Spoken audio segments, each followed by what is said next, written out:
spare oil. Ayan. Baklas na tayo dito. Ang tinakbo natin dito ni Axis is 2,000 ang gilid. Sa baba.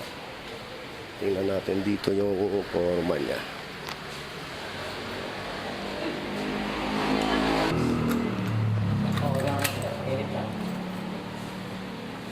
Malinis pa ba?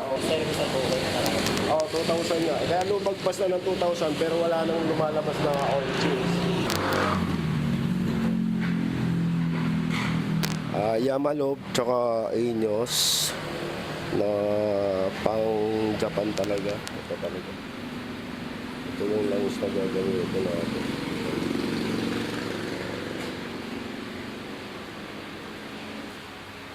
So 1 liter to. 1 liter yan. Ang langis nito is mga ano lang to 650. So dito, mahirap ang pagbaklas na to. Pare, paano pagbaklas nitong sa air filter? Pati kasama yon. Yan pala. Buo. Ngayon makikita natin yung unang laman ni Axis.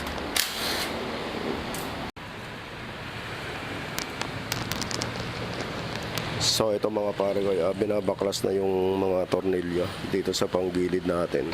Kasi ang panlinis nito pati air filter. Napakadami ring tornilyo niyan. Ayan.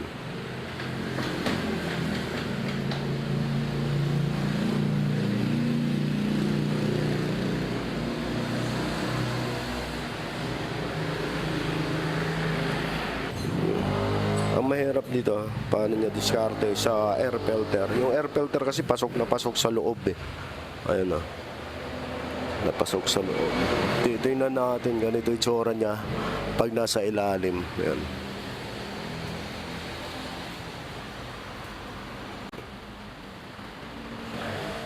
So ingat lang para maikalit yung so yan, kailangan hindi mapunit yung pinaka-gasket niya.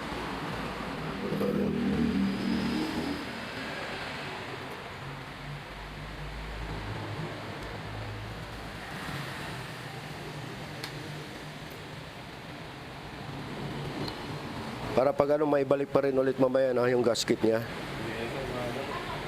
Hindi na maano yan dyan. So pag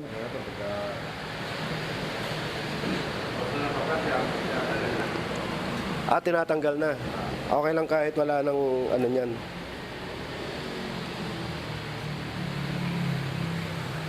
May hose pa talaga sa doon.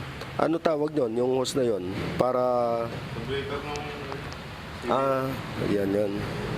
Ito yung kakaiba. Ito yung sa panggilid natin. Sorry na. Yan.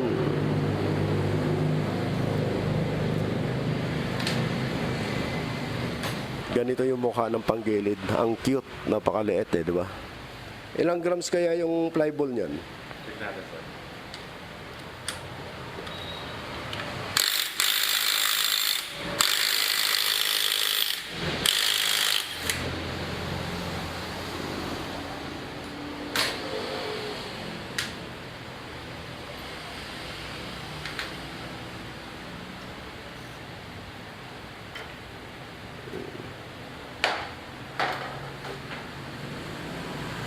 Ganyan na itsura ng pinaka-clutch lining niya.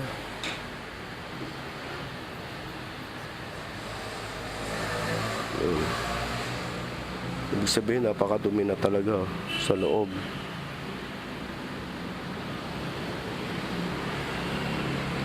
Yan ba talaga siya?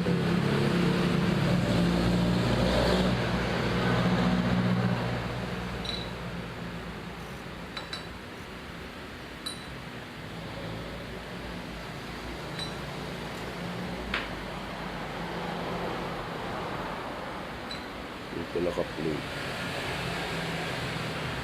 Ganyan, napakadumi na, alikabok na.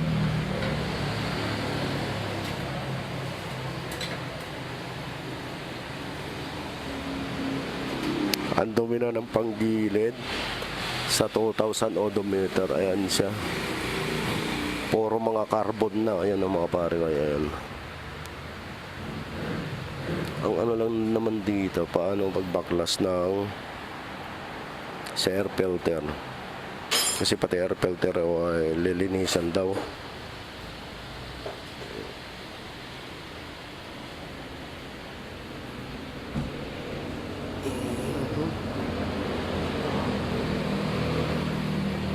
Tapos yung clutch lining, ayan.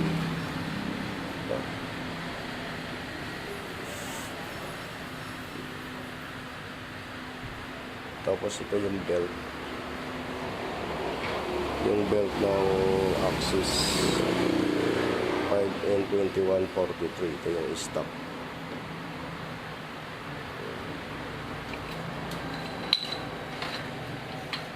Mitsubishi 20 to. Ayan, 22 yung stock na flyball ng ano, ng Axis. Ayan mga pare, ayan.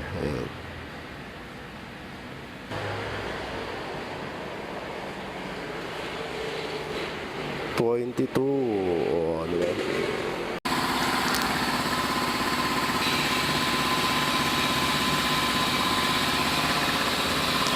Ano yun? Pinabugahan ko ng compressor, meron pa rin lumalabas talaga na langis. Ayun. Ito yung sa stock niya. Ayun. Kasi pag hindi nyo pabubugahan ng compressor yan, nandyan pa rin yan, meron pa rin natitira yan. Kaya kailangan talaga sinasagad na sagad yung luma, yung lumang langis. Ayun. Para pag may salang, pag malagyan ulit ng bago, bago talaga. Ganito nakadumi. Sa 2,100 odometer na tinakbo ni Axis, ganito nakadumi yung panggilid niya. Ayan, may mga carbon na talaga siya dyan. Yan ang gear oil na Yamalu.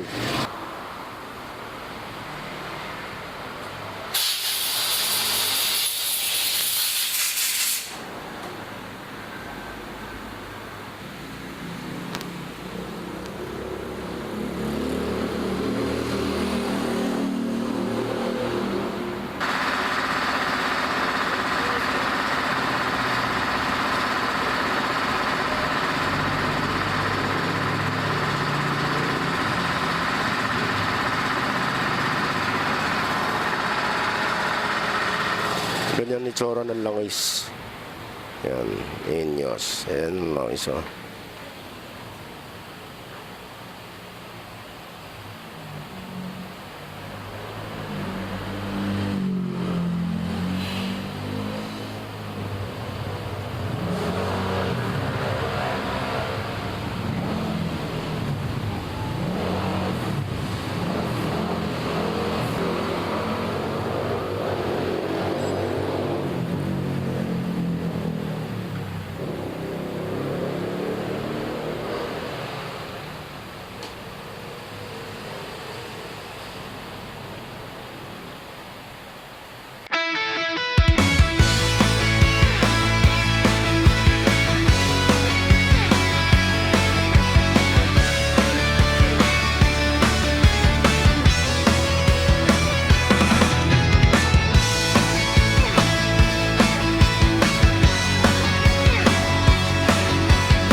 So ito mga pare ko, ayos na, naikabit na. Nalinisan rin pang gilid. Tsaka sa ano.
Ilan ba dapat ang ano dyan? Ang standard niya sir, 36. Pero ginawa ko lang 36 para hindi malagpas. Magkaiba yan sa harap, di ba?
Testing.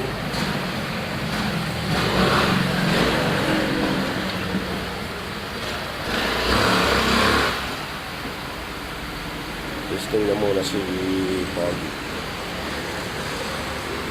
Ito ako ni Axis na.